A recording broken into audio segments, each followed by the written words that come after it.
I'm Brittany Turner, 32, a data analyst clawing my way back after a bitter divorce. I've spent months rebuilding my life. New job, new apartment, new me. But that Christmas night shattered everything.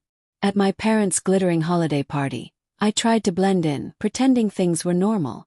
My father, James Turner, 62, retired banker and king of appearances, held court with his booming laughter. My mother, Linda, 58, the dutiful hostess, hovered proudly near my sister Lindsay, 35. The family star, a journalist adored by everyone. My brother Ethan, 28, ever detached, scrolled on his phone. I was the invisible one again.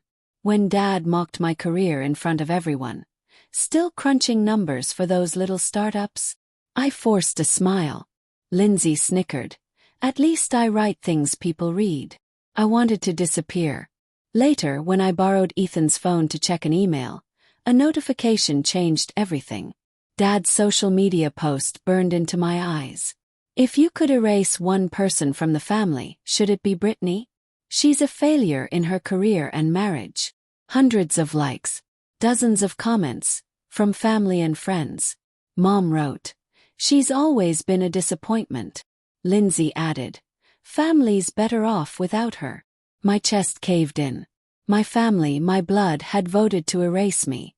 That post didn't just hurt me. It cost me a client. A $5,000 deal gone overnight. I realized this wasn't family drama. It was public humiliation. And I wasn't going to let them bury me again. Sitting in my car outside their house, I could barely breathe. The phone screen glared like a wound. I started taking screenshots, one after another, saving them in a folder titled Evidence. That night I called Holly Reed, 33, my best friend and an HR manager, the one person who never judged me. I told her everything, voice shaking. Holly didn't hesitate. "Brittany, that's defamation. Get a lawyer, someone who knows online privacy law." She sent me the contact from Michael Carter, 40s, a Baton Rouge attorney known for defamation suits. At first, the thought of suing my family made me sick. But then I reread Dad's comments. Lindsay's words. Mom's silence. Ethan's like. They weren't sorry. They were proud. I organized every screenshot, every email, every client message. One in particular sealed it. "We're withdrawing the project due to recent concerns about professionalism." Hours after Dad's post, there was my livelihood gone. At 2 a.m., exhaustion hit, but I wasn't defeated.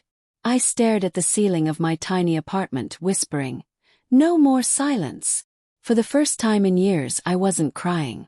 I was planning. Tomorrow I'd start fighting back. Not for revenge, but for respect. By morning, I was sitting in Michael Carter's office, clutching a folder of printed screenshots. He reviewed the evidence, nodding slowly. "This is textbook defamation," he said. "Public statements that caused real financial loss. You've got a case." We drafted a demand letter. Remove the post, issue a public apology, or face a lawsuit. I sent it to the family group chat with one final warning. Dad replied within minutes. "It was just a joke." Lindsay added, "You're being too sensitive." Mom. Silent. Ethan sent a private text. "Didn't mean to hurt you." That was the moment something in me hardened.